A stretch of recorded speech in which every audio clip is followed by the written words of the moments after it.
اگر کسی بھی حرف کے اوپر کھڑا زبر ہو، کھڑی زیر ہو یا الٹا پیش ہو تو 1 سیکنڈ کے لیے لمبا کیا جاتا ہے۔ زبر، زیر یا پیش کو لمبا نہیں کیا جاتا۔ یہاں پہ دیکھیں ذال کے اوپر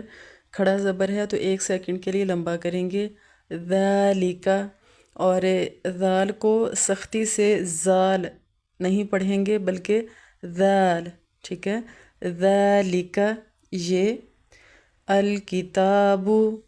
یہاں پہ دیکھیں تا کے اوپر بھی کھڑا زبر ہے تو ہم 1 سیکنڈ کے لیے لمبا کریں گے، الکتاب، کتاب، لا،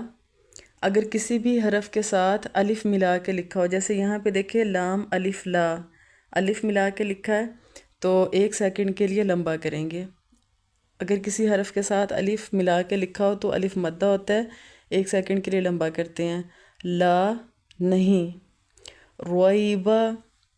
اگر را کے اوپر زبر ہو تو موٹا کر کے پڑھا جاتا ہے، اور اگر را کے نیچے زیر ہو تو را کو باریک پڑھا جاتا ہے، اور اس کو آپ نے ریبہ نہیں پڑھنا بلکہ اس کو پڑھیں گے رویبہ، کوئی شک فی ہی، اس میں۔ اچھا، یا سے پہلے اگر کسی حرف کے نیچے زیر ہو تو یا مدہ ہوتا ہے، 1 سیکنڈ کے لیے لمبا کرتے ہیں۔ یہاں پہ دیکھیں یا سے پہلے فا کے نیچے زیر ہے تو یہ یا مدہ ہوا، 1 سیکنڈ کے لیے لمبا کریں گے، فی ہی، اس میں، ہدن، ہدایت ہے، للمتقین، یہ جو 2 نقطوں والا قاف ہے اس کو حلق سے ادا کریں گے، قاف، ٹھیک ہے۔ اور آگے دیکھیں یا سے پہلے قاف کے نیچے کیا ہے، زیر ہے، تو اگر کسی بھی حرف کے نیچے یا سے پہلے زیر ہو تو یا مدہ ہوتی ہے، 1 سیکنڈ کے لیے لمبا کرتے ہیں،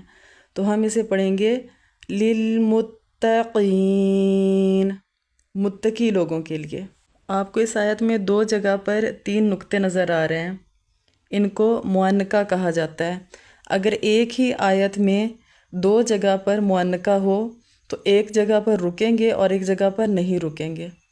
یہاں پہ میں دوسرے والے معانقہ پہ جو فی ہی کے آگے ہے وقف کروں گی، ٹھیک ہے۔ اب کمپلیٹ آیت کو پڑھتے ہیں،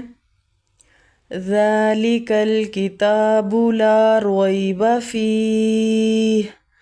هُدًى لِّلْمُتَّقِينَ، اس کتاب میں، اللہ کی کتاب ہونے میں، یعنی کہ اس کتاب میں کوئی شک نہیں، پرہیزگاروں کو راہ دکھانے والی ہے۔